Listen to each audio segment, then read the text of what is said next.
What's up guys, welcome back. This is Anime Crossover. You'll be watching What If Naruto Woke Up in Tron Legacy the End. Now, let's begin. The seeds of rebellion. Naruto turned to face them. He did not look like a commander. He lacked CLU's icy, scary authority and Flynn's detached wisdom. He appeared to have just concluded a long day of work, but his presence was so strong that it seemed to pull at the very code of the floor under him. Alright, listen up, Naruto whispered, his voice echoing over the calm tunnel. I know what you're thinking. You're thinking, what is my command? What is my function? Bit-Bite moved forward, his cyan lines flickering nervously. Naruto, we are optimized for data transport and maintenance. Without a master control access, we are just junk data. We don't know how to be without a directive. Naruto approached the modest program. He didn't loom over Bit-Bite, instead, he knelt down to his level.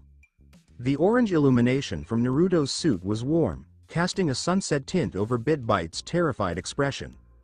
That's the lie they told you, Naruto explained softly. You're not junk data. You're lives. In the world I come from, the strongest people weren't the ones who followed the best orders. They were the ones who had a reason to stand up when everyone else stayed down. He leaned out and placed his hand on Bit-Bite's chest, exactly where his ID disk port would be. I want you to stop looking for a command. I want you to look for a want. What do you want to do, Bit-Bite? The program's eyes flashed. I don't understand the query. Want is not a valid parameter. Naruto grinned, his famous lopsided smile that had deterred gods and monsters alike. Then we're going to make it a valid parameter. We're going to train your will, not your code. The slow burn of inspiration. For the next few microcycles, Naruto did not teach them how to fight. He taught them to feel. He sat them in a circle and told them stories about the old world, of rain-scented forests, the taste of cool water after a hard run, and the sense of having a friend who would die for you. Quora looked from the upper balcony, arms crossed over her chest. Beside her, Flynn leaned against the railing, his gaze fixated on the orange-clad child below. He's doing it, isn't he? Quora asked. He's teaching them how to be Isos. No, Flynn said, his voice low. He's teaching them how to be human. Isos were an accident of the grid. What Naruto is doing is a deliberate infection of the soul. He's the most beautiful virus I've ever seen. Quora's attention did not leave Naruto. She felt a familiar glitch in her chest, that secret, warming resonance that occurred whenever he spoke. She remembered the previous night's forehead kiss, which felt more permanent than any line of code she had ever written. She was quietly, genuinely in love with him, and the more he shared his light with others, the more she wanted to save a bit of it for herself. A moment in the shadows as the training session concluded and the programs dispersed to rest. In the lower levels, Quora descended the stairs. Naruto sat on the edge of the glass floor, his legs dangling into the void. He appeared weary. The orange lines on his suit pulsated slowly, like a dying ember. She sat down alongside him, her shoulder brushing across his. The contact sent a wave of tranquility through Naruto's exhausted body. You're pushing yourself too hard, she remarked, her voice a gentle song against the silence. Naruto tilted his head back, gazing up at the high ceiling. They need to know, Quora. If Clue comes back, they can't just wait to be deleted. They have to know that they matter. Quora reached out and hesitantly traced the orange line on his forearm. You matter, too, Naruto. Flynn says your pulse is your life force. Every time you use it to stabilize them, you're giving away a piece of yourself. Naruto tilted his head to face her. Her face was a work of art in the cavern's faint light, blending shade and light. He could feel the riz boiling up, not as a ploy, but as a real want to see her smile. I've got plenty to give, he said quietly, putting his face an inch closer to hers. Especially if I've got a reason to keep the fire burning. Quora's eyes widened as her breath caught. The slow burn of their attraction was turning into physical heat. She felt compelled to lean in and close the final gap, but the conventions of her upbringing as an ISO made her nervous. She was a grid marvel, but in comparison to Naruto's humanity, she felt inexperienced. You are a very dangerous person, Naruto, she whispered, her gaze falling to his lips. "I've been told," he said with a faint rasp. He did not press it. He understood the need of a slow build. He merely took her hand, his coarser, translated, skin juxtaposed with her smooth, computerized perfection. They sat there in the darkness, two abnormalities clinging to each other as the world outside prepared for war. The shadow of the soul catcher, the silence was broken by a high-pitched, mechanical shriek that ripped through the air. Naruto didn't recognize the sound from the grid. It sounded like a scream made of glass. Flynn emerged on the balcony above, his face pallid. Something's coming. Something new. They hurried to the main viewing deck. In the distance, beyond the violet haze of the Sea of Simulation, there appeared a single, black vessel. It was not a recognizer or light jet. It was formed like a jagged needle and moved with a stuttering, glitchy grace that made Naruto's stomach twist. "What is that?" Quora inquired, her hand moving to her disc. "Clue's response to the pulse," Flynn replied, his tone bleak. "It's a soul catcher. It doesn't durez programs, it harvests them. It's looking for the high-frequency resonance of a soul." As they stared, the needle ship sent out a swarm of miniature, shimmering drones. They didn't pulse in blue or red, but in a sickening, flickering yellow, the color of distorted data. "They're scanning the outlands," Naruto understood, clenching his fists. "They're looking for the orange. We have to move," Flynn ordered. "The refugees, the runner, everything. If they find this frequency, this hideout becomes a tomb." Naruto looked at Quora. Her face was covered in a mask of warrior determination, but he could see a glimmer of fear in her eyes. He reached out and squeezed her hand, making a secret commitment amidst the turmoil. "We're not going to let them catch anything," Naruto declared, his orange light shining brightly and defiantly. "If they want a soul, they're going to have to come through me." The struggle for the grid's heart had arrived at their doorstep. As the soul catcher drones descended toward the peaks, Naruto recognized that the slow burn of his new life was going to erupt into an inferno. The crystalline peaks of the outlands, which had formerly been a silent sanctuary of frozen geometry, were now shouting. It wasn't a scream that struck the ears. There wasn't enough air to transmit a real shockwave, but a systemic shriek that vibrated through the flooring of Flynn's hideaway. The soul catcher's frequency was jagged and dissonant, like a nail scraping over the source code of the world. Naruto stood on the terrace, his hand tightly gripping the railing. He observed the needle ship overhead. It didn't move like the graceful light jets or the slow recognizers. It twitched. It glitched from one coordinate to the next, leaving behind damaged yellow pixels. It was a predator created by a mind that had forgotten what it meant to be human. "It's looking for the resonance," Flynn said from behind him, his voice harsh and eager. "The hideout's dampeners are failing. Your pulse, Naruto. It's like a beacon in a blackout. Every second we stay here, we're giving Clue the map to this front door." Naruto turned. The orange lines on his suit were no longer the mellow light of a sunset. Instead, they flickered with a sharp, staccato intensity that mirrored his increasing adrenaline. He noticed the refugees, Bit-Bite and the others, huddled near the light runner, their bodies transparent with fright. He spotted Quora, her palm hovering over her identity disk and her eyes fixated on him with a half-warrior, half-woman in love expression. "The decision of the bait, I'm the one they want," Naruto explained. His voice was steady, the type of calm that comes when someone fully accepts the weight of their own fate.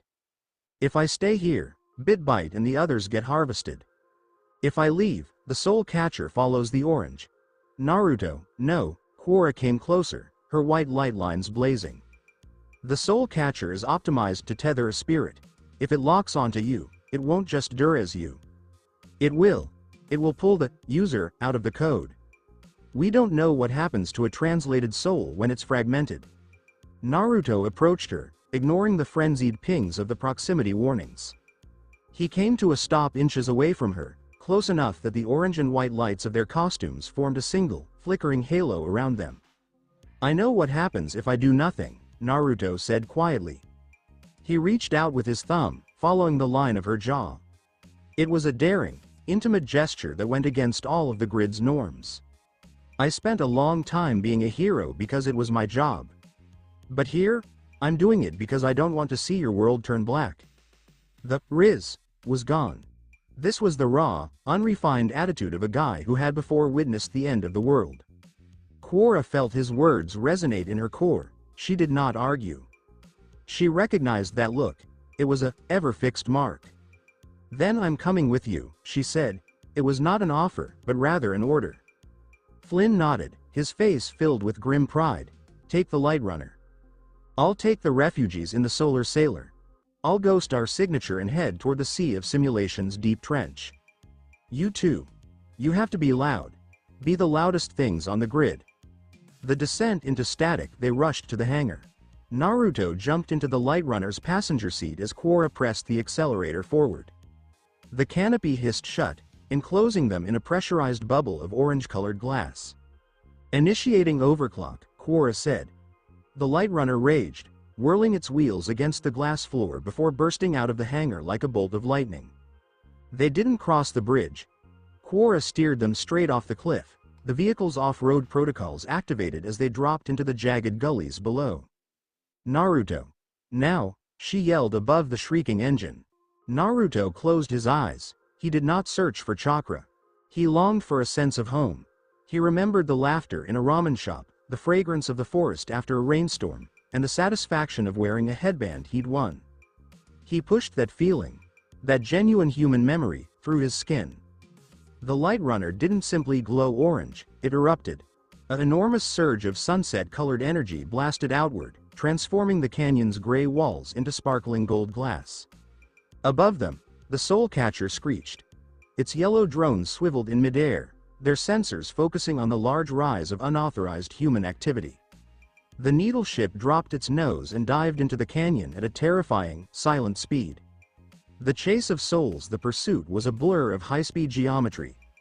Quora drove with a desperation that Naruto had never witnessed, the Light Runner bouncing over gaps in the landscape and carving orange ribbons into the outland's unrendered floor.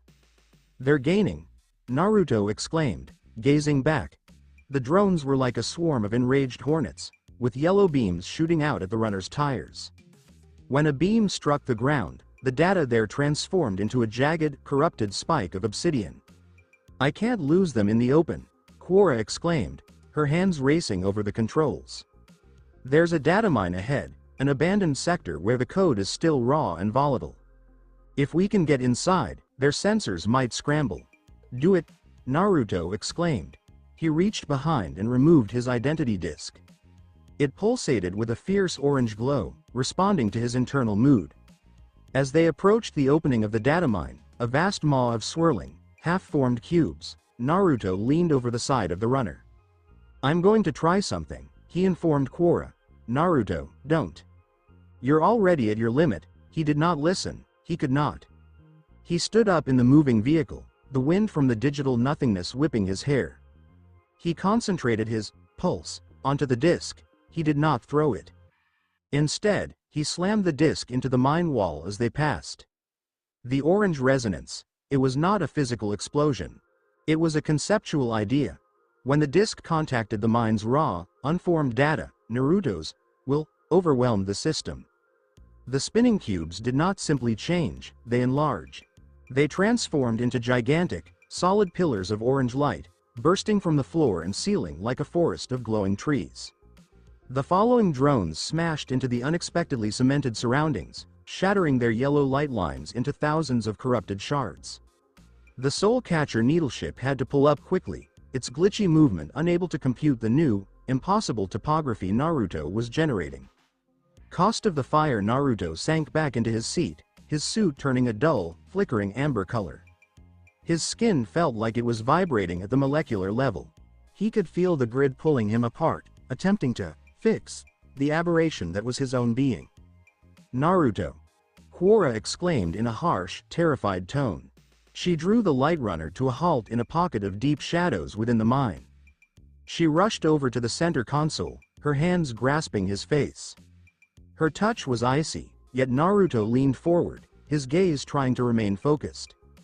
Did we lose them?" he muttered. "For now," she said quietly, her gaze fixed on his. She noticed the way his blue eyes flickered, a slight orange static moving across his pupils. "You idiot. You almost derezzed yourself." She did not stop herself this time. She leaned in, pressing her forehead firmly against his.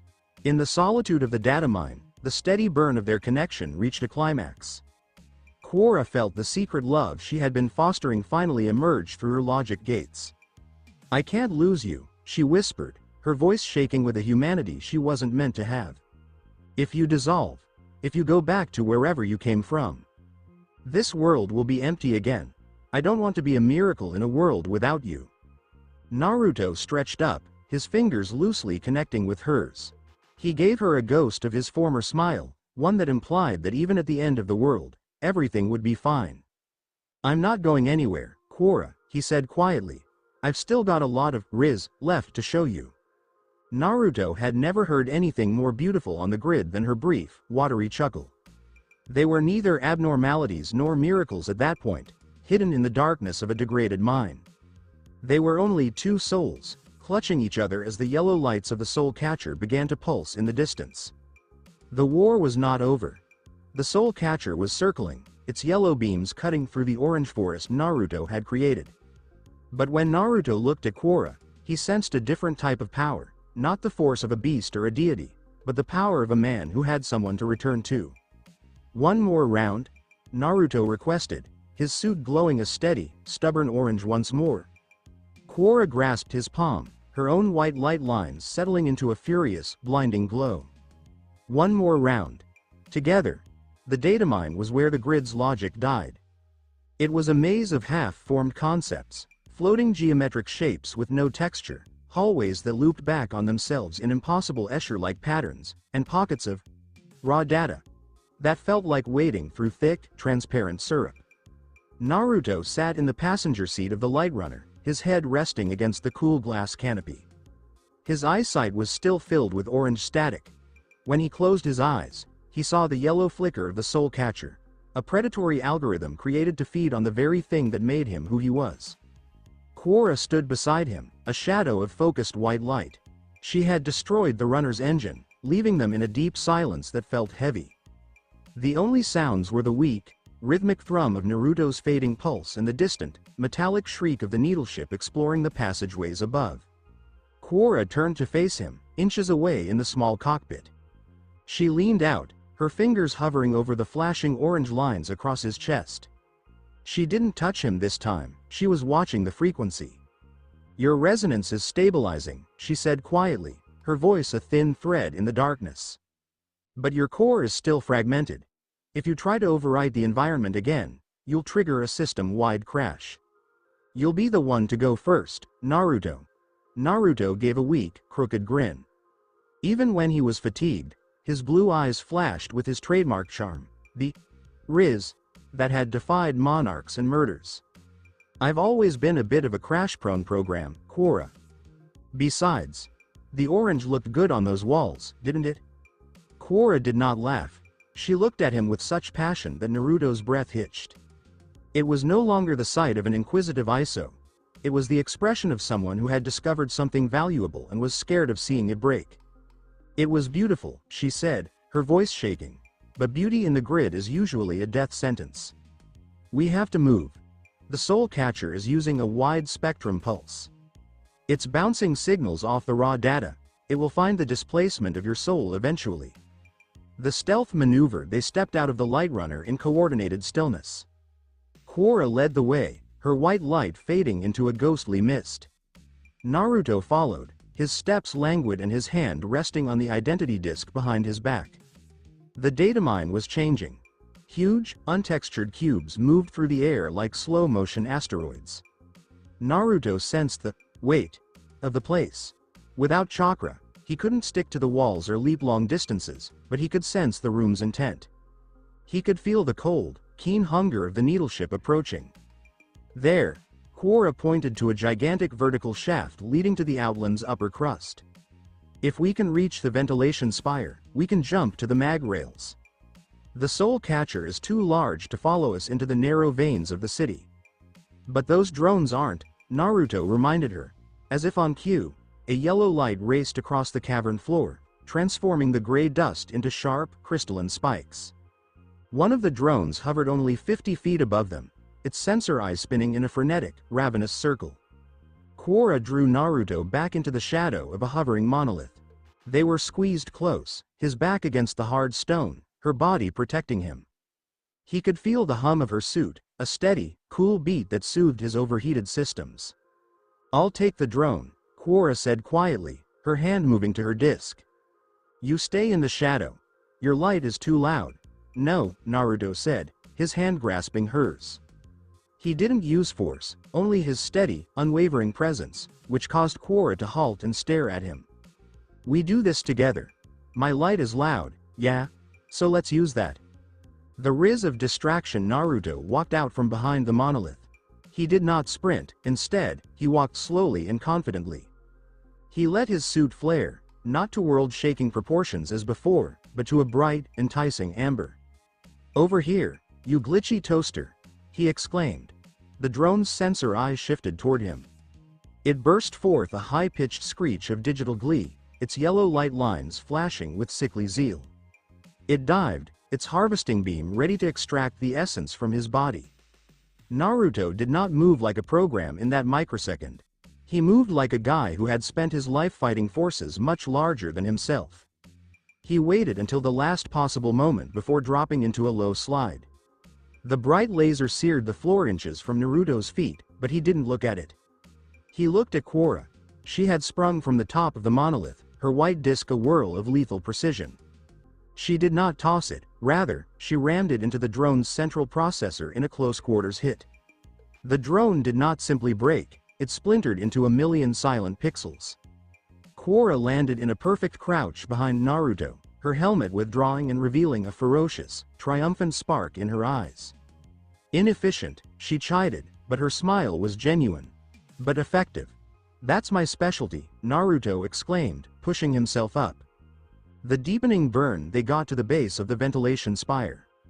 The climb was long, with a series of small glass ledges spiraling upward into the darkness. As they rose, Naruto's physical condition became increasingly apparent. His, translated, physique was not equipped for prolonged, unpowered exertion in this environment. He slipped halfway up. His palm missed a ledge, and for a terrible second, he fell into the violet abyss.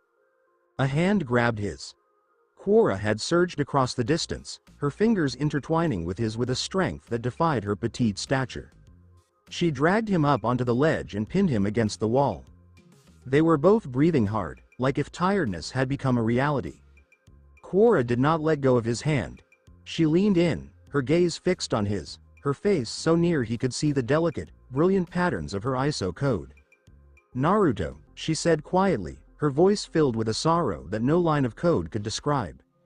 "Why do you keep doing this? You could have hidden. You could have stayed in the shadows." Naruto reached up and cupped her cheek. His skin was rough, translated, from a world of sun and dirt, and it felt like an anchor in comparison to her smooth, digital beauty. "I told you, Quora," he whispered with a deep, intimate rasp. "I don't like bullies, and I don't like a world that tries to tell people they're just numbers. But mostly," he hesitated, the slow burn of their secret love having reached a point of no return. "Mostly, I keep doing it because as long as I'm fighting, you're safe. And that's a better mission than anything I had in my old life." Quora snuggled into his hand, her eyes closed. A single, dazzling tear, a flash of pure emotion, rolled down her cheek. "You make me feel like I'm not just a miracle, you make me feel like I'm a person. I love that, Naruto. I love." She did not continue the sentence since she did not have to. In the mind's silence, their vibration seemed like a roar. In the shadow of the needle ship, in the midst of a losing fight, they discovered the one thing the system could never delete. Final stand of the mine. A thunderous explosion from above ruined the moment. The soul catcher needle ship was tired of searching. It had shot a huge pulse at the spire, shattering the glass ledges. "Go!" Naruto cried, propelling Quora to the next level. "The mag rails are right there, not without you." The needle ship dropped into the spire, its yellow lights illuminating the shaft like the vengeful god's eye. It wasn't just looking anymore, it was purging. Naruto glanced at the ship, then at the bright disk on his back. He felt a burst of that old, tenacious will, the never give up spirit that was his actual strength. He did not have a fox or a community, but he did have a girl who thought he was a miracle. Quora, get to the rails, Naruto ordered, his voice taking on the tone of a leader. I'm going to give this thing something to chew on. Naruto, no, you'll Durez. He didn't respond. He removed his disc and held it out. He did not look at the ship. He gazed at Quora one last time, a confident, lovely wink on his face. Trust me, he said quietly. He rammed the disc into the spire's wall, blasting his last ounce of orange pulse into the architecture. The spire did not simply glow, it altered. The glass transformed into a solid, swirling vine of orange energy, reaching up like a hand to grasp the needle ship. The soul catcher screamed, its systems bursting as Naruto's human soul flooded its cold, logical computers. Now, Quora. Leap. She did not hesitate. She trusted him with a fervor that was powerful in and of itself. She plunged into the mag rail, her white light lines merging into a blur of pure speed. Naruto smiled as he watched her leave, even as the world around him faded into orange static. He'd done it. She was safe. As the needle ship detonated in a flurry of yellow and orange pixels, Naruto felt the grid's darkness close in. He felt himself fading away, his body reverting back to raw data. But just as the darkness enveloped him, he felt a warm, familiar hand grasp his once more. I've got you, Naruto, Quora's voice boomed over the void. I've got you. The explosion of the soul catcher had left a hollow ring in the datamine's programming, a vacuum where logic and structure had once existed. The orange vines Naruto had conjured were slowly disintegrating into embers, hovering like fireflies in the darkness. Quora knelt on a piece of a floating glass bridge, her arms tightly wrapped around Naruto. He was heavy, not in a literal sense, but in the odd, dense gravity of a soul losing its mooring. His orange light lines no longer remained steady. They flickered like a dying candle, and his figure occasionally blurred, revealing the raw, unformatted static beneath. Naruto, stay with me, Quora said softly, her voice cracking. She put her palm against his chest, attempting to instill her own steady, white light in his failing system. Don't you dare Durez. You promised me a sunset. Naruto opened his eyes slowly. They were dull, the vivid blue replaced by a misty gray, yet when he glanced up at her, a sliver of that indomitable spirit reappeared. He attempted to extend a hand to her face, but his fingers partially penetrated her cheek. Hey, he rasped, sounding more like static than a voice. Did we win? We won, she replied, a single light tear falling from her eye and evaporating as it touched his suit. But the whole sector is alerted. CLU's fleet is descending. We have to move, now. The ventilation spire was in ruins. Above them, the mag rails hummed violently and rhythmically. These were not the smooth, blue-lit transit lines of the city center. Rather, they were the grid's heavy industrial veins, employed to transmit raw materials and processed data. Quora dragged Naruto to his feet. He stumbled, his legs barely touching the ground. She drew his arm over her shoulders, her petite form straining under the weight. She was a fighter, designed for speed and precision, but this was a test of pure, organic endurance. The mag rail is our only exit, Quora added, pointing upward to a glowing track with gigantic, blocky cargo pods roaring by every few seconds. If we can hitch a ride on a freighter, we can bypass the ground-level checkpoints. Naruto leaned heavily into her, putting his head on her shoulder. Even in his declining state, the Riz had not completely evaporated. It had simply evolved into a silent, desperate familiarity. He could feel the chilly, constant hum of her iso core, which felt like the only solid object in a world full of smoke. I'm a little out of practice jumping onto moving trains, Naruto said weakly, his breath ghosting on her neck. Just hold on to me, Quora said, and don't let go. Not for anything. Leap into the void. They waited for a break in the yellow drones, which were still buzzing the mine's lower levels.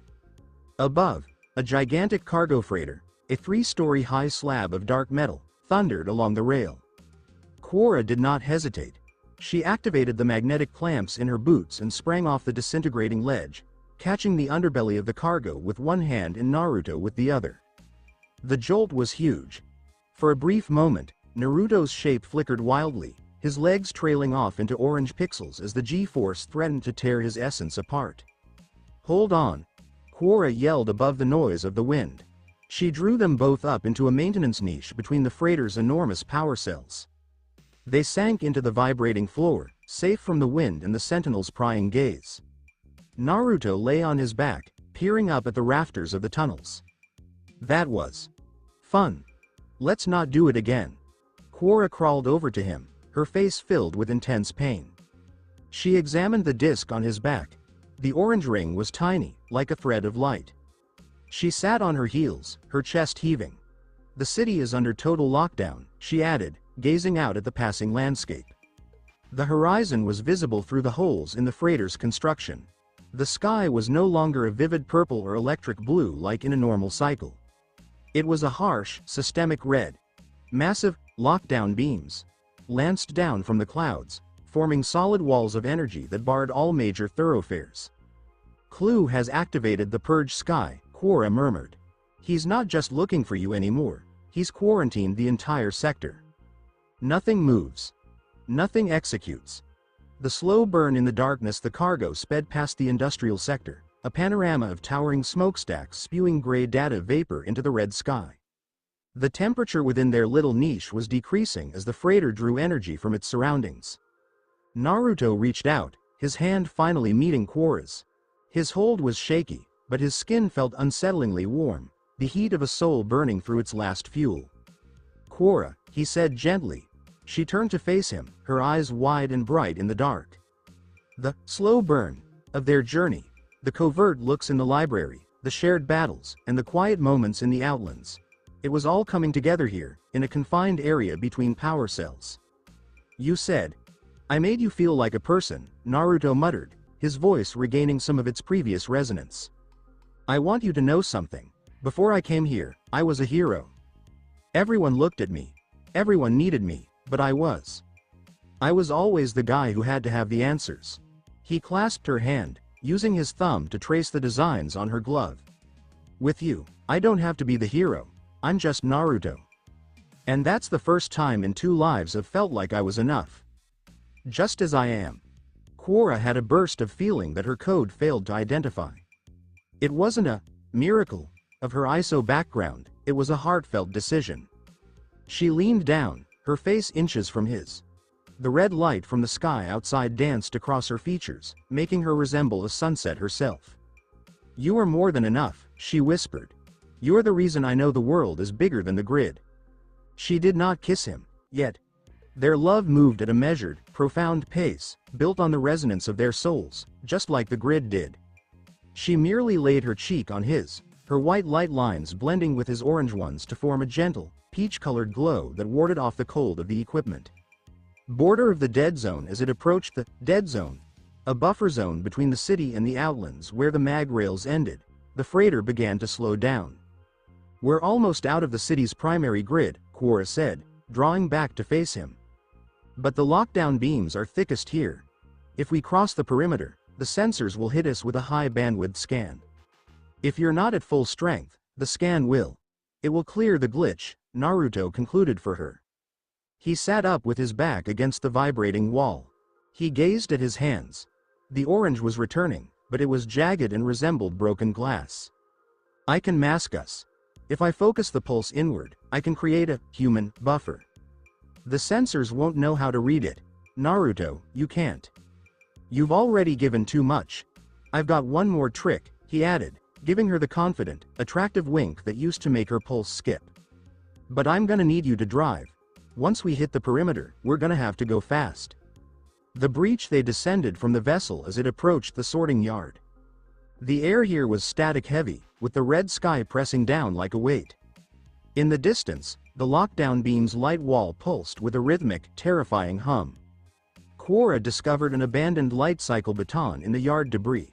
A lucky find, or possibly a remnant of a program that had not been as swift as they were. She triggered it, and the white light ribbon formed a sleek, predatory bike. Naruto climbed behind her, wrapped his arms around her waist. He rubbed his chest against her back and closed his eyes. Go, he muttered. As Quora pressed the throttle, headed straight for the perimeter's crimson wall, Naruto unleashed the last of his strength. He did not push the orange light outward this time. He drew it in, draping it over himself and Quora like a shroud. The grid's sensors did not see them as two programs on a cycle. They were a small pocket of chaos, a piece of the globe that did not follow the rules of ones and zeros. They struck the beam. The world went blazing, screaming red. Tron City's alarms sounded a loud symphony. Naruto felt the grid clawing at him, attempting to parse his essence, labeling his love for Quora as a syntax error, and deleting it. He gripped tighter. Not today, he yelled, his orange light flashing one final time. They blasted through the boundary, making a thunderclap sound. The red sky disappeared, leaving behind the familiar, deep violet of the Outlands. The light cycle skidded across the waste's jagged glass floor, Quora fighting to keep it upright, eventually coming to a halt in the shadow of a crystalline spire. The bike vanished, leaving them in the still, cold darkness. Quora scrambled to her feet and turned to face Naruto. He was lying on the ground with his suit almost entirely dark. His eyes were closed, and his skin was so translucent that she could see the stars of the Outlands through his chest. "Naruto?" she asked, her voice pleading. "Naruto?" He didn't respond. The spires of Flynn's stronghold could be seen in the distance, but they felt like 1,000 cycles away. Quora stood over him, her white light the only thing illuminating the darkness, as the first true horror she had ever experienced gripped her core. She'd taken him home, but she wasn't sure how much of him remained to preserve. The Outlands were never quiet. They hummed with the background radiation of 1,000 failed experiments and deleted sectors. But when Quora crouched over Naruto's fading body, it seemed like the world had been muffled. The red glow of the city's edge was a jagged scar on the horizon, and they were surrounded by bruised purple shadows and cold, sharp glass. Naruto was losing ground. His body was so see-through that the jagged edges of the crystal spire behind him could be seen through his chest. The orange lines that used to distinguish him were now only whispers of amber that flickered out of tune with any recognized beat. He looked like a memory that was striving to stay real. "Naruto, listen to my voice," Quora said softly, her hands hovering just above his identity disk. She was scared to touch him because she thought that the physical contact might be the last thing that made him break into raw pixels. "You need to pull the data back in and recompile." Naruto's head fell to the side. His eyes, which used to be a bright, daring blue, were now dull and cloudy with gray static. It's cold, Quora," he said in a hoarse voice. The sound wasn't a voice, it was the sound of a speaker breaking down. I think the system is finally winning the fight." "No," she said, her voice breaking with a sudden, passionate empathy. "You told me that the system is a lie. You said the world is bigger than the grid." The sound of Quora shut her eyes and tried to remember things from her past. She had seen Kevin Flynn fix things before, but they were just normal tasks where he had to move lines of code about. Naruto was not the same. He was a translated soul, a human spirit with digital skin on it. She couldn't merely patch his programming to save him. She had to get to his will. "Quora, it's not about the hardware." She remembered Flynn talking about the resonance. It's all about the heart's frequency. She leaned out and put her hands flat on Naruto's chest. The contact was shocking. He felt like a TV screen full of static, with a buzzing vibration that drove sharp needles of energy through her arms. But she didn't move away. Her long, dark hair fell like a curtain over their faces as she bent over him, keeping the stars in the Outlands from seeing them. The reboot by hand, she muttered, "I'm coming in, Naruto. Don't fight me." Quora started a deep link transfer, which is a way for ISOs to quickly send and receive large amounts of data. She opened her own core, and the pure, white light that came out of her fingers flowed into his fading amber lines. His recollections invaded her mind right away. She didn't see files or folders. She saw flashes of a universe she had only read about. She saw a swing under a tree, a bowl of hot soup, and the sense of a hot, heavy sun on a summer afternoon. She felt the deep pain of his loneliness and the burning heat of his willpower. At that point, she knew that Naruto's riz, the charisma that made everyone like him, wasn't a ruse. It was a pull. It was the weight of a soul that had loved so deeply that it had physically transcended realms to stay alive. "You're too loud, Naruto," she said through tears, as her own light lines started to flicker in response. Your soul is trying to say something that the grid can't understand. She started to retranslate him. She used her ISO code as a bridge to turn her jagged, human feelings into a frequency that the grid could stabilize. She was hard-coding her own essence into his, making it so that they could both use the same operating system. The secret sync Naruto's shape started to take shape. The orange light came again, but it was different this time. It was softer, steadier, and had strands of Quorra's bright white in it. He took a sudden, gasping breath, and his chest heaved as his translated lungs learned how to make air. His eyes opened quickly. For a time, they were a swirling mix of orange and blue, but then they settled back into a clear, bright ocean. He looked up at Quorra and saw how much the transfer had hurt her. Her own glow was diminished, and her face looked pallid and tired. "Quorra," he said in a low voice. His voice came back, warm and full of sound. He reached up, and his hand was now strong enough to hold the back of her head. He pushed her down until their foreheads touched. Their secret love finally found rest in the quiet of the Outlands. There were no more hidden things. Their codes were linked, and they could sense what the other person was thinking like a quiet hum in the back of their minds. "You saved me again," Naruto remarked, and a hint of his old, confident expression came back. "You're starting to do this a lot. I told you," she said, staring straight at him. "I don't want to be a miracle in a world without you. If you leave, I leave. That's the new rule." The closeness of the moment was deep.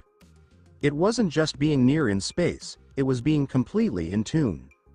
In the grid, programs were supposed to be discrete, distinct tasks. But Naruto and Quorra had become a shared process. They were two halves of the same stubborn problem. The pulse awakens. Naruto got up, moving slowly but surely. He gazed at his palms. The orange light was brighter than ever and pulsed with a healthy, rhythmic beat. He felt a different type of power, not the frenzied, searing energy of a dying star, but the steady, long-lasting heat of a forge.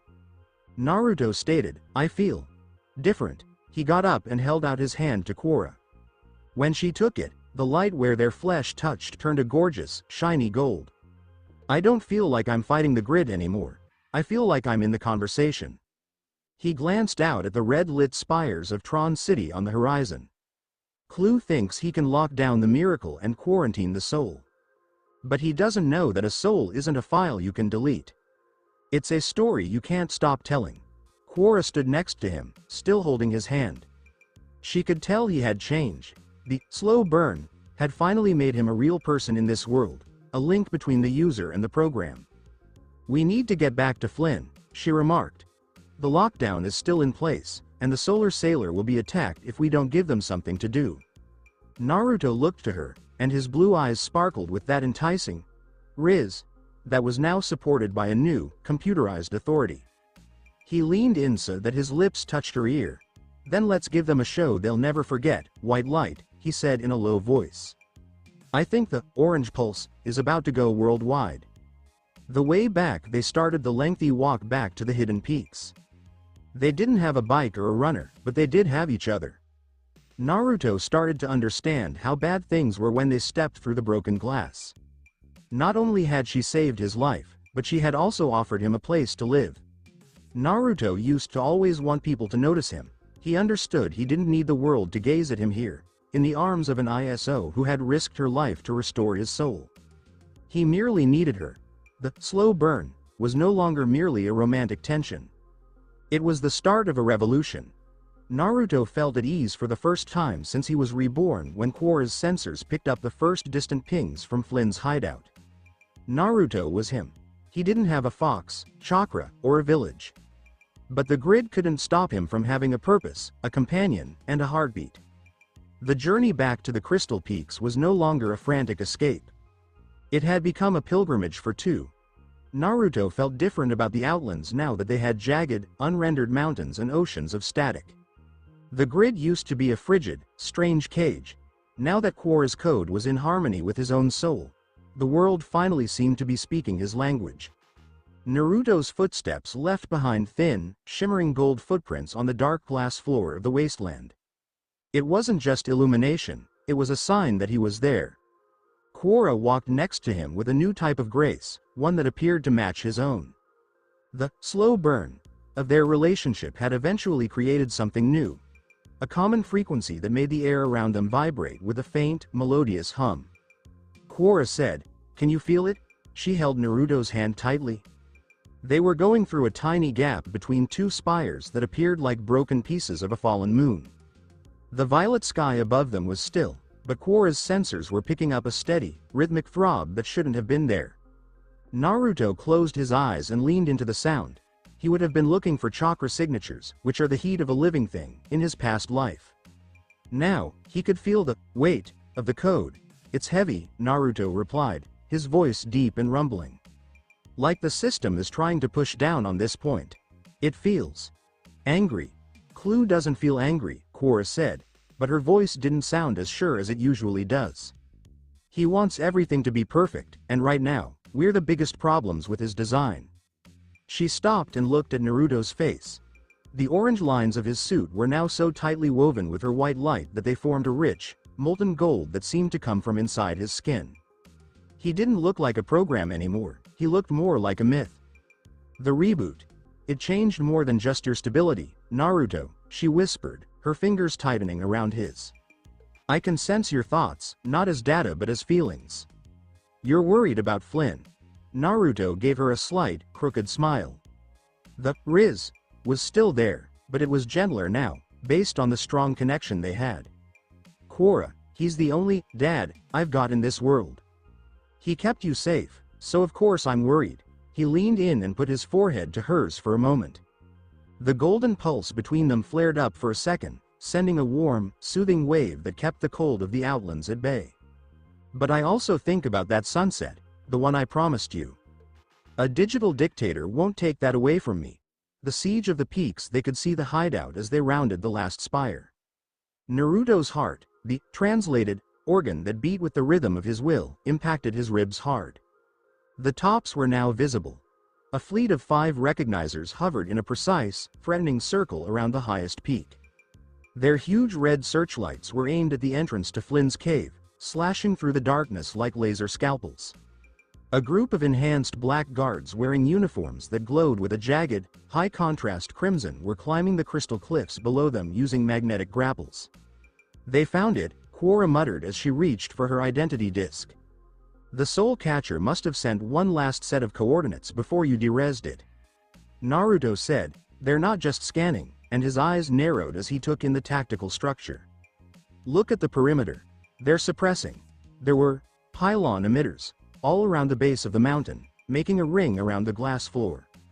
They were giving off a low-frequency crimson field that made the air around them shimmer with distortion. It was a localized lockdown meant to keep anything from coming in or going out of the sector. Quora recognized with a quick, chilly fear that Flynn wouldn't be able to employ the Solar Sailor. "He's stuck. And bite. The refugees, they're all in there." Naruto didn't think twice. He came out of the shadows, and his gold light lines lit up. He wasn't as fast as he used to be, but he was getting more and more present. Naruto stated, "This time, we're not going to sneak in, Quora." He reached back and took out his identity disc. The orange edge was gone, and in its stead was a dazzling, solid gold that pulsed like a tiny sun. "We're going to walk through the front door, and we'll make sure they know exactly who's coming." The golden pulse. They went down the last hill, 2 flashes of light in a universe of scarlet and shadow. The black guards at the base of the mountain all turned at once, their crimson visors blazing as they noticed something strange. "Identify," the head guard ordered in a voice that sounded like a warped, mechanical snarl. "You are in a restricted quarantine zone. Give up and be repurposed." Naruto kept going. He kept walking, and the glass clicked in time with his boots. "You guys need a new script," he continued, his voice full of that easy, seductive charisma. "The whole submit thing is getting old. How about this instead? Move or get moved." The guards changed position. 4 of them dove forward, their discs whizzing through the air in a pattern that killed. Naruto would have had a hard time parrying these in the past. But as the discs got closer, he felt something strange, a slow-motion awareness of the code inside the discs. He didn't even lift his own disc. He just reached out his hand. "Stop," he said quietly. His hand sent the golden pulse out in waves. It wasn't a burst of energy, it was a mastery of reality. The red discs didn't hit him, they just froze. The red light inside them blinked, became gold for a split second, and then the discs fell to the floor. Their programming was shut off. The guards froze in their tracks, and their logic circuits screamed as they struggled to make sense of a law of physics that shouldn't exist. Naruto said, "My turn." He turned his disc, which was a blur of gold light, and let it go. It didn't move like a normal disc. It didn't go in a straight line. It moved. It wrapped around the pylon emitters and hit each one with perfect accuracy. When the disc hit, it didn't break the equipment, it overrode it. The red lockdown field didn't fall apart, instead, it became a soft, shiny gold. The distortion in the air went away, and a quick, chilly breeze that smelled like ozone and home. The sound of battle Quora didn't wait for someone to ask her. She jumped into the fight as she saw the chance, her white light moving so fast it was deadly. But she wasn't the only one fighting. Every time she hit a guard, a thread of Naruto's gold light followed her blow, making her stronger and protecting her from being attacked back. They were moving in exquisite, secret harmony. Their love was like a slow burn that turned into a fast burn in battle. Naruto was the anchor, with the weight of his spirit that couldn't be shaken, and Quora was the edge. A fresh person came out of the shadows as they got to the cave's entrance. He was taller than the other guards, and his armor was a deep, black obsidian with flashing lines of a vivid, throbbing violet. He had a staff that made a sound that was the same as the soul catcher's. "Vigil," Quora said in a low voice, and her body language changed to show that she was ready to fight. Clue's main enforcer for strange things. He's not a program. He's a specialized hunter-killer. Vigil didn't say anything. He just pointed his staff toward Naruto. The violet light at the end started to spin, generating a vacuum that pulled on Naruto's gold lines. "Your soul is a loud one, user," Vigil said, and his voice sounded like 1,000 voices that had been erased. "It will be a great addition to the Master's collection." Naruto felt the draw. It seemed chilly and empty, like a black hole threatening to consume his memories. He shook his head when he saw Quora getting ready to attack. "Don't worry about it, Quora," Naruto said, looking straight at the hunter-killer. "Does he want a soul? Let's see if he can handle the one I brought." Naruto walked right into the purple beam. He didn't fight the pull. He gave into it. He unleashed the floodgates of his golden pulse, and the combined sound of his human spirit and Quora's ISO wonder poured out of him in a single, strong wave. Not alone did the cave light up, it also sung. A high, clear melody rang through the peaks. It was a sound that went straight to the core of the grid without going through the digital. Vigil's staff didn't simply shatter, it fell apart. The violet light turned white, then gold, and then broke into harmless pixels. The golden pulse changed the hunter-killer's fundamental purpose, and he was pushed back, his armor flickering. Naruto stood in the middle of the opening, his chest rising and falling, and his golden light filled the cave. He looked up at the upper balcony and saw a recognizable, bearded person looking down in disbelief. Naruto yelled, "Flynn," in a strong, clear voice. "We're back, and we have some new rules." The siege wasn't over yet.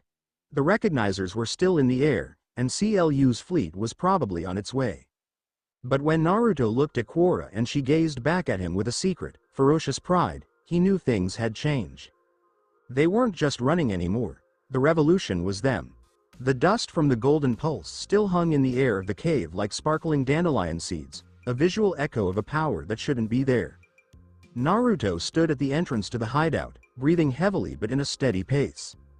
Quora's white light lines were still vibrating next to him at the same frequency as his own. They weren't two independent programs next to each other anymore. They seemed like two notes in the same chord. Kevin Flynn was up on the balcony looking down at them. His face was a complicated mix of admiration and deep worry. He went slowly and carefully, like a man who had seen miracles turn into disasters. He went down the stairs, and his white robes flowed behind him. Flynn's voice echoed over the high space as he spoke, "You've done it, Naruto. You didn't just break the lockdown. You changed the way the buildings are built. That light. It's not just your soul anymore, it's hers too. Naruto stared at Quora. Her face was flushed with the digital version of adrenaline, and her dark eyes were wide and searching. He reached out and found her hand. When their fingertips connected, a sweet, golden warmth spread from the contact, lighting up the dark obsidian floor. "We did it together," Naruto replied, his voice full of the warm, grounded tone that had become his trademark. "But they're still out there, Mr. Flynn. The recognizers aren't going to just fly away because I turned on the lights." The hideout was no longer a safe place. The recognizers' crimson searchlights outside were still scanning the crystal peaks, looking for the strange thing that had just turned their sensors white. Inside, the refugees, Bit-Bite and the others, were crowded close to the solar sailor. Their light lines flickered with a mix of fear and new hope. Flynn took them to the command center, which was full of floating holographic displays and shelves full of old, real books. He pointed to a map of the grid. Flynn moved his fingers over a projection of the city and said, "The whole sector is a dead zone. Clue is putting all of his resources into this coordinate. He's not just sending guards, he's sending the big guns. The rectifier is moving into position above the sea of simulation. If they lock on, they'll Durez this whole mountain range." Naruto said simply, "Then we leave."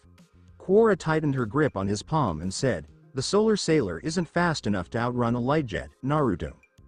And the rectifier's beams can easily hit it." Naruto stared at the golden pulse that was glowing on his arm. He turned his head from Quora to the ship. What if the ship isn't a duck? What if it's a ghost? "Mr. Flynn, you said I'm changing the meaning of the code. If I can hide us with the golden pulse, can we ghost our way to the portal?" Flynn stopped and squinted. "You'd have to act like a living dampener to hide a ship that big. You'd have to weave your spirit into the solar sailor's circuitry. It would be so painful, kid. You'd feel every beam that hits the hull and every surge in the engine." Naruto answered, "I've dealt with worse," with a confident, appealing smile that didn't quite reach his concerned eyes. "Plus, I have a pretty good navigator to help me stay on track." The quiet before the storm. Flynn departed to get the sailor ready, leaving Naruto and Quora alone on the balcony that looked out over the purple abyss of the sea of simulation. The air was calm, and the battle below seemed like a dream from far away. Naruto leaned on the glass railing and stared at the horizon where the red sky met the purple void. He could feel how heavy the job was going to be. He didn't have any chakra or karama to help him out if he went too far. He was merely a man with a loud heart. Quora walked up next to him, and her shoulder brushed against his. At first, she didn't say anything. She just looked out at the world she had lived in her whole life, one that was finally starting to feel too small. "You're worried about the price," she said softly. She turned to Naruto. In the low light, her face was a work of art with gentle angles and bright eyes. Their adventure was at its apex, going from the back alleys of Tron City to the depths of the data mine. They had come to this point because of every hidden look, every fight they had together, and every moment of weakness. Naruto said in a quiet, intimate voice, "I'm thinking about how much I have to lose." He leaned out and put his hand on her cheek. His skin was warm, translated, heat that Quora leaned into and closed her eyes. "When I first got here, I was just trying to stay alive. Now I'm trying to make sure you see that sunset, not just in a book but in real life." Naruto observed a glitch, a tear of pure emotion, running down Quora's cheek when she opened her eyes. "Naruto, I don't care about the sunset if you're not there to see it with me." She moved into his space and put her hands on the lapels of his matte black suit. She pushed him closer, placing her forehead on his. There was a faint, melodious hum between them, like the golden pulse was in sync with the grid's heartbeat. "I used to think I was a miracle because of how I was made," Quora said quietly, her breath ghosting over his lips. "But now I know that this isn't a miracle, this resonance is." Naruto didn't think twice. He bent down and kissed her softly, as if to say, "This is it." It wasn't a planned response or a planned action. It was the absolute, immovable truth of two people finding peace in the heart of a digital conflict.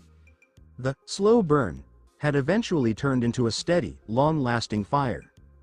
The grid didn't exist for a long, quiet time. There was no conflict, no clue, and no rectifier. The only things that were there were the white and orange light coming together to make gold and the feeling of being home. The weaver's job they slowly pulled apart, their eyes locked in an unspoken promise. The secret was out. Their love was the gasoline for the fire that was about to blaze through the system. Naruto's voice became strong again and said, "We have to go." They went down to the Solar Sailor. The ship was a huge, beautiful vessel with sails that were see-through and dark glass. Flynn was already in charge and was moving his hands quickly over the knobs. Flynn yelled, "Everyone's on board. Naruto, get to the core. Quora, go to the tactical station. We're leaving in 60 seconds." Naruto walked to the middle of the ship, where a huge, incandescent power core buzzed with a deep blue light. He stared at Quora, then at the harbor. She nodded firmly and with determination, like a warrior saying, "I've got you." Naruto sat with his legs crossed in front of the core. He leaned out and put his hands on the glass case. Naruto murmured to himself, "Okay, Kurama. If you're still in there somewhere, in the code or the static, help me out." He shut his eyes and let the golden pulse fill the ship. Right away, his mind opened up. He could feel the motors vibrating, the sails pulling tight, and the weight of every program on board. He could feel the recognizer's icy, pointed eyes on him from outside. Ghosting started. Naruto's voice boomed around the ship, sounding like 100 voices singing. Not only did the Solar Sailor move, but it also blurred. The recognizer's sensors outside saw the spacecraft disappear and be replaced by the background radiation of the Outlands. The ship slid out of the hangar, and a golden ghost floated into the red-lit sky. Naruto could feel the strain right away. The grid was putting a lot of pressure on him to read the ship and sort it out, and it was hard to maintain his will wrapped around the hull. But when he sensed Quora's presence at the tactical station, her resonance working as a second anchor for his soul, he knew they could accomplish it. They were the ghost in the machine and the miracle in the dark, and they were finally on their way out. The Solar Sailor was a beautiful ship, but when it sailed through the thick air of the Outlands, it felt like a delicate needle sewing together a tapestry of shadows. Naruto was no longer just a passenger inside the core. He was the brain of the ship. Every moan of the dark glass hull and every snap of the sails, which were see-through, capturing the magnetic winds, made his bones shake. The golden pulse was so strong that it welded his hands to the power core. It wasn't just electricity anymore, it was a web. He was taking the raw, messy data from his own soul and wrapping it around the spacecraft, making it a ghost that the system's sensors couldn't figure out. The data storm came with a loud, silent roar. It didn't look like a storm from Naruto's past. There were no clouds or lightning. Instead, the sky ahead turned into a vertical wall of white noise, a messy mix of broken textures, logic loops, and subroutines that Clue had let loose from the city's waste gates. Kevin Flynn's voice boomed from the helm, but it sounded far away to Naruto, like he was hearing it through water. "Clue is clearing the cache. He's trying to confuse our sensors. If we hit that wall without a clear signal, we'll be turned into junk data." Naruto gritted his teeth. The golden lines on his face glowed so brightly that they started to bleed into his skin, no longer following the program's geometric routes. They were getting softer, like gold that had melted. He felt a strong, burning sensation in his chest. It wasn't a beast's heat. It was the heat of a forge. Naruto thought, "I'm not just code," as the storm's crushing pressure pushed against his mind. "I am the option."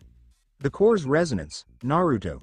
He felt a hand on his shoulder, a cold, steady presence in the center of the fire that was going on inside him. There was Quora. She had left the tactical station because she could feel his resonance flashing. She knelt next to him, and the white lines of her light matched the golden brightness of his. "You're moving," she gasped, her eyes wide with a mix of fear and amazement. "Your physical parameters. They're no longer within the grid's limits. Naruto, you're not just translating anymore, you're transmuting." Naruto turned his head slowly.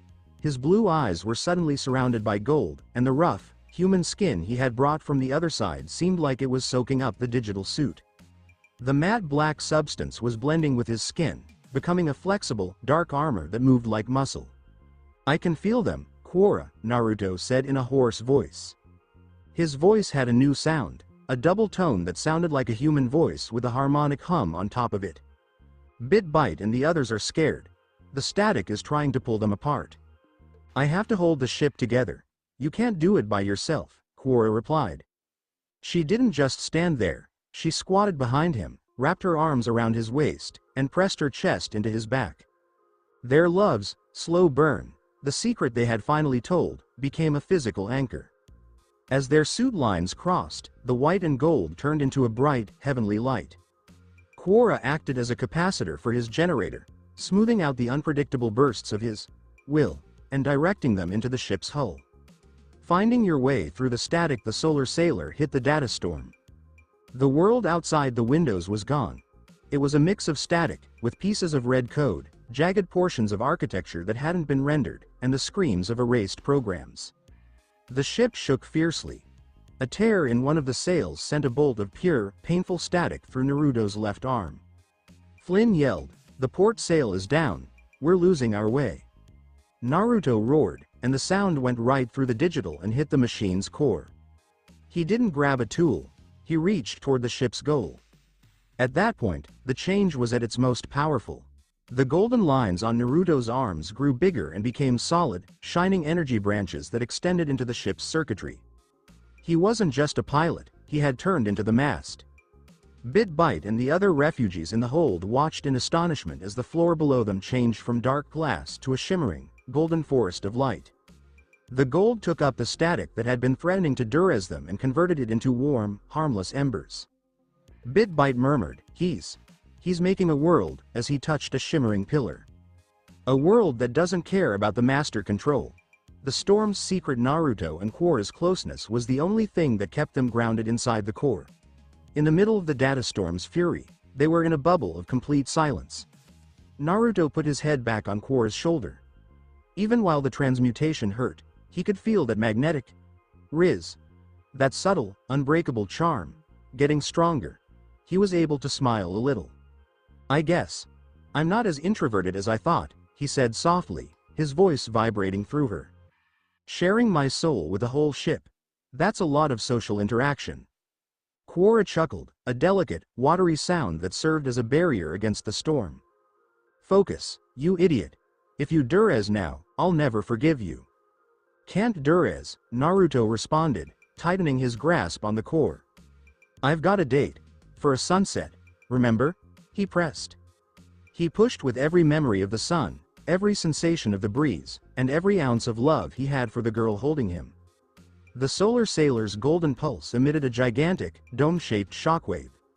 It didn't simply push the static away, it directed it.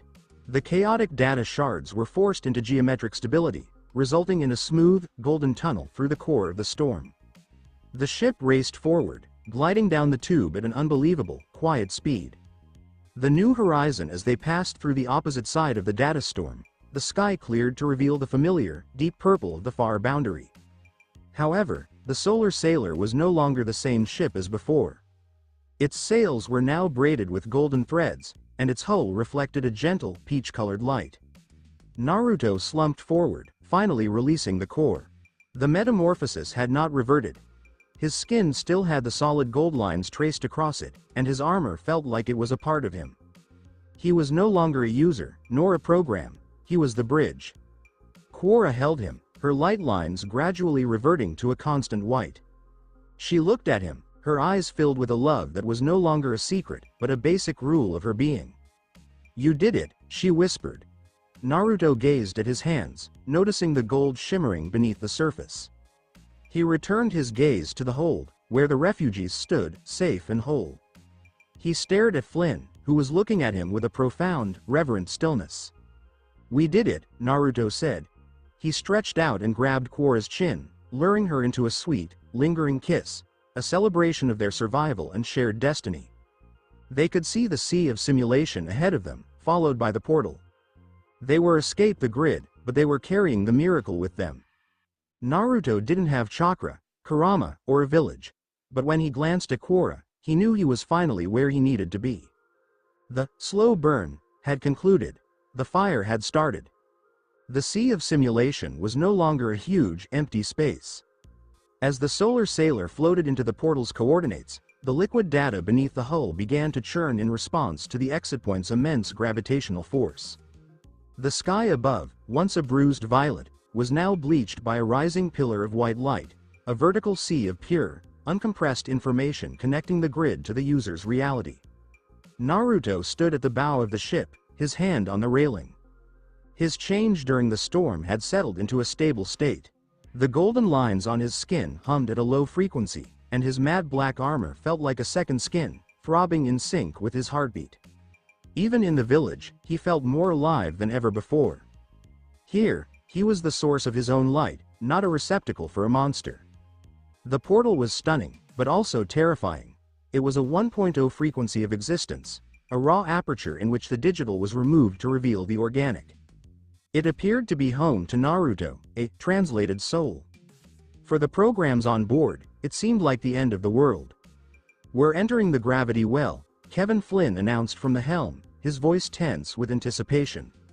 "Naruto, I need you to hold the golden pulse steady. If our signature fluctuates now, the portal's filters will treat us like corrupted data and purge us before we even hit the beam." Naruto did not glance back. He closed his eyes and felt the ship with the soles of his feet. The golden pulse streamed from him to the hull, swirling through the black glass and golden threaded sails. He was the anchor. He was the reason the ship wasn't ripped apart by the intensity of the light ahead. The shadow of perfection, a powerful, subsonic thrum, disturbed the moment of tranquility, causing the deck glass to quiver. The sound was not that of the portal, but of authority. From the red-tinged sky above, a gigantic shape descended. It was the Rectifier, CLU's personal flagship. It was a massive, U-shaped fortress of dark metal and red light that appeared to swallow the horizon. Thousands of light jets swarmed around it like enraged hornets, their motors shrieking in the thin air. "He's here," Quora said quietly, stepping up beside Naruto. She gazed at the big ship, her hand reaching for her identity disc. Her white light lines flickered, reflecting the Rectifier's crimson glow. "He won't let us pass. To Clue, the portal is a weakness. He'd rather durez the entire sea of simulation than let a flaw escape into the user world." Naruto turned towards her. In the shadow of the adversary, his riz, that easy, irresistible charm, remained unwavering. He stretched out and took her hand, intertwining his fingers with hers. The gold and white lights blended to create the shimmering, protecting glow they had encountered in the mine. "He's not a god, Quora," Naruto remarked, his voice calm and resonant. "He's just a program that's forgotten how to update. He's obsessed with a version of perfection that doesn't exist." He leaned closer, his gaze fixed on hers. "We've come too far to be deleted by a guy in a fancy suit. You trust me?" Quora returned her gaze to the boy who had rewritten her heart after surveying the enormous fleet.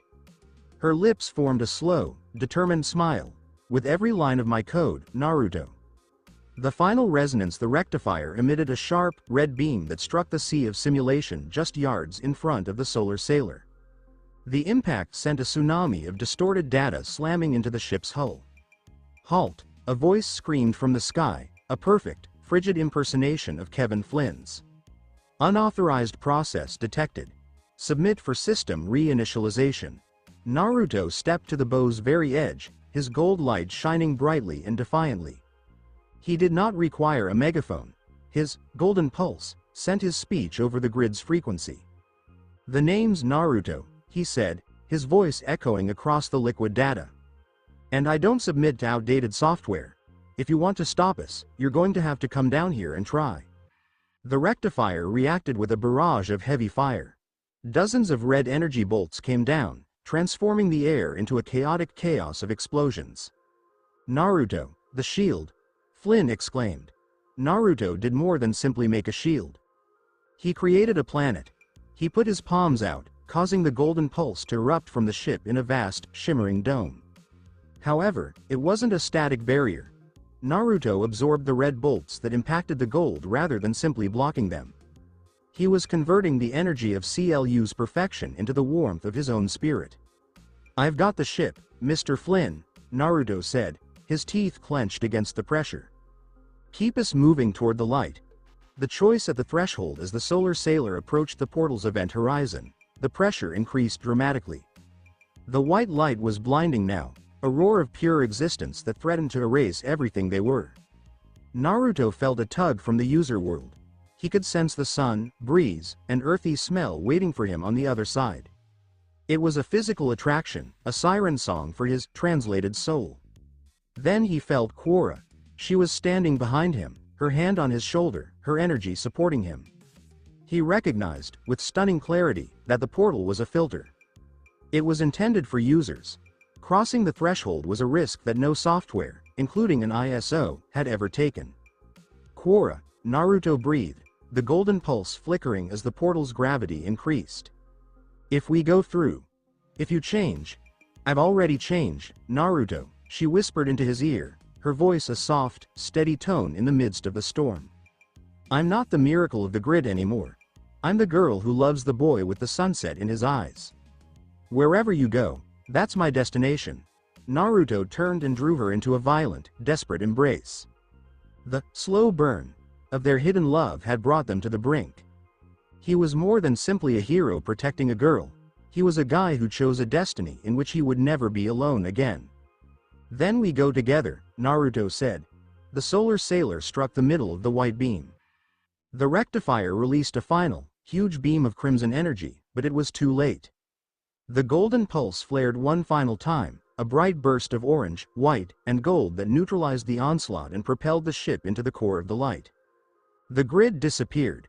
The red sky, the dark glass, and the computerized clamor were all replaced by a profound calm that seemed like a reset.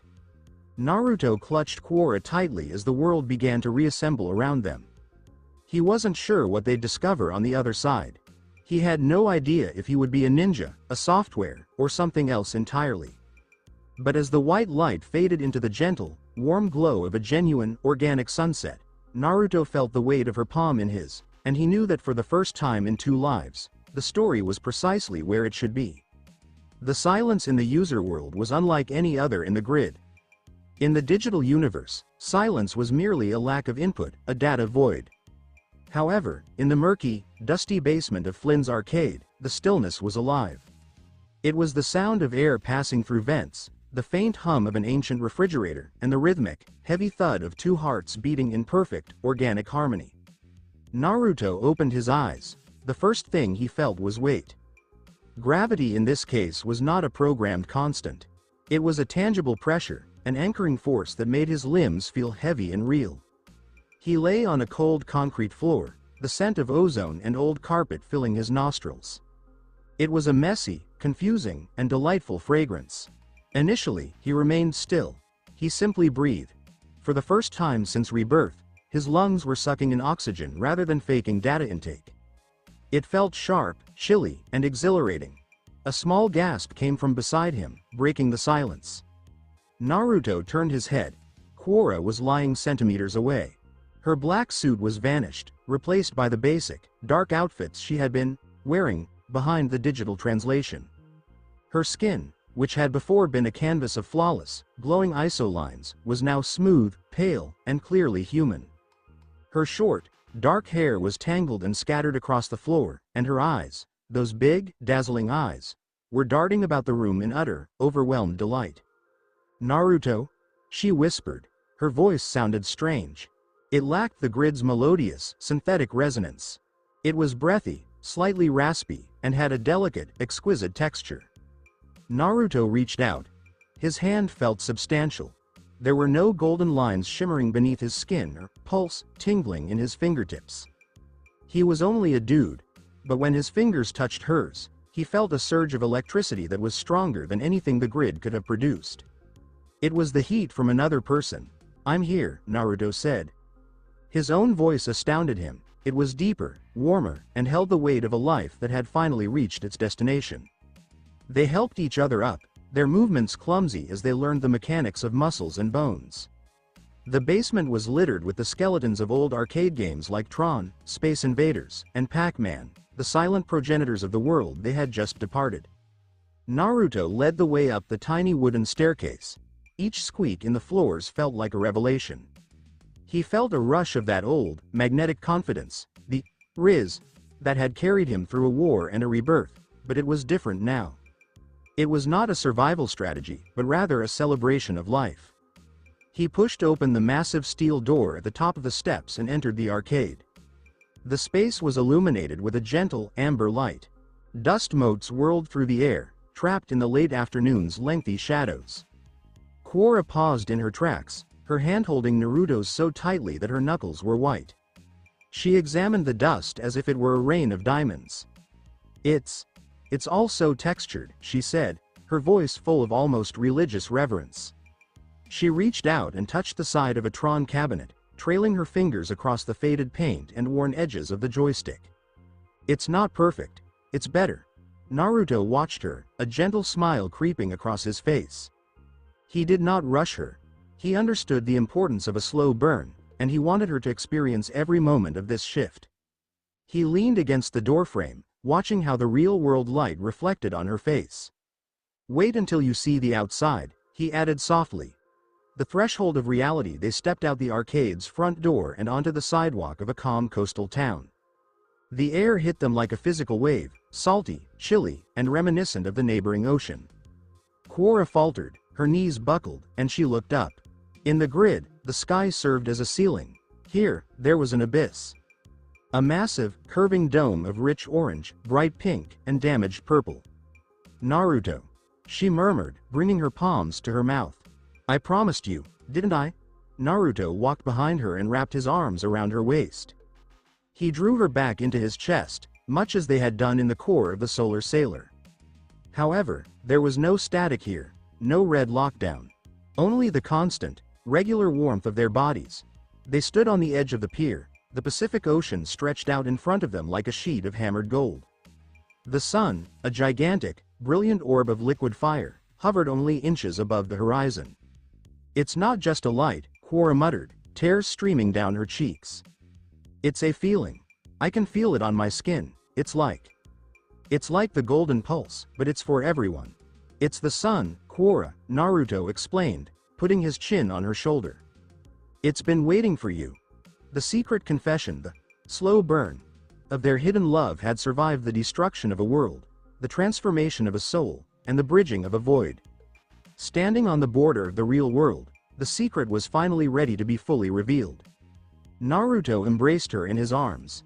He stared at her, witnessing a girl who had previously been an algorithm, a miracle, and now a human. He noticed the strength in her eyes and the vulnerability in her smile. I don't have a village to go back to, Naruto whispered, his voice dipping into that low, intimate pitch that made Quora's heart skip a beat. I don't have the power of a beast or the status of a hero. I'm just a guy who's good at getting into trouble. He reached up, and his thumb caught a tear on her face. But if you're with me, I think that's more than enough. I love you, Quora. Not because you're a miracle of the grid, but because you're the person who taught me how to stay human. Quora gazed up at him, her eyes reflecting the waning fire of the sunset. The Riz wasn't what won her over, though his effortless charm undoubtedly helped. His glance was filled with utter, unwavering sincerity. I've known since the bridge, she said. I've known since the first time you looked at me and didn't see a program. I love you, Naruto. I love the way you rewrite the world just by being in it. She leaned closer, and this time there was no digital static or fading resonance. Their lips locked in a slow, deep kiss that tasted like salt and home. The ultimate synchronization involved the merging of two roots into one. The new horizon, the sun eventually fell below the horizon, leaving a path of fire over the ocean. The stars began to shine through the deepening violet of the sky, true stars billions of light years distant, not just dots of light on a skybox. Naruto and Quora stood on the dock for a long time, watching the world turn to night. They were anomalies here as well, two guys who had practically fallen out of a machine, but they were not terrified. What should we do now? Quora asked, leaning her head on his shoulder. Naruto stared down the coast, where the town lights were beginning to glitter like a new type of grid. He reflected on the journey they had walked, the battles they had fought, and the love they had created in the dark. He gave her a confident, attractive wink, the unmistakable riz of a man who knew the best was yet to come. Well, Naruto said, his voice filled with quiet, cheerful mischief. I heard there's a place called a diner that serves something called ramen. It's not exactly the same as the stuff I remember, but I think it's a good place to start our next mission." Quora chuckled, a clear and beautiful sound that floated across the seas. She grasped his hand and interlocked their fingers as they turned away from the beach and toward the town lights. Their names were Naruto and Quora. They had no chakra, fox, or grid. But they had the sunset, the stars, and, most importantly, they had one another. The narrative of the ghost in the machine was over. Their life story had only just begun. A few months in the real world is a long time for someone who previously lived in nanoseconds. For Naruto and Quora, the move from programs to people was more than just learning to eat and sleep. It was also about learning to live in a world without a reset button. Here's the bonus epilogue, the slow burn of a Sunday afternoon. Epilogue. The texture of tomorrow. The small coastal town of Encom Bay was enveloped in the gentle, sleepy heat of a late Sunday afternoon. Far from the neon blue circuits of Tron City, life here proceeded at a pace that Quora found perplexingly inefficient and completely delightful. Naruto sat on the back porch of Kevin Flynn's little beach property, which he had acquired through a series of convoluted legal processes using old offshore accounts. He was no longer wearing a matte black suit. Instead, he wore a faded orange hoodie and worn-out jeans.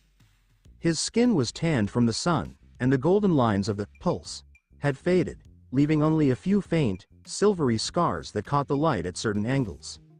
He was currently completing the most arduous task of his new life, building a wooden bookshelf.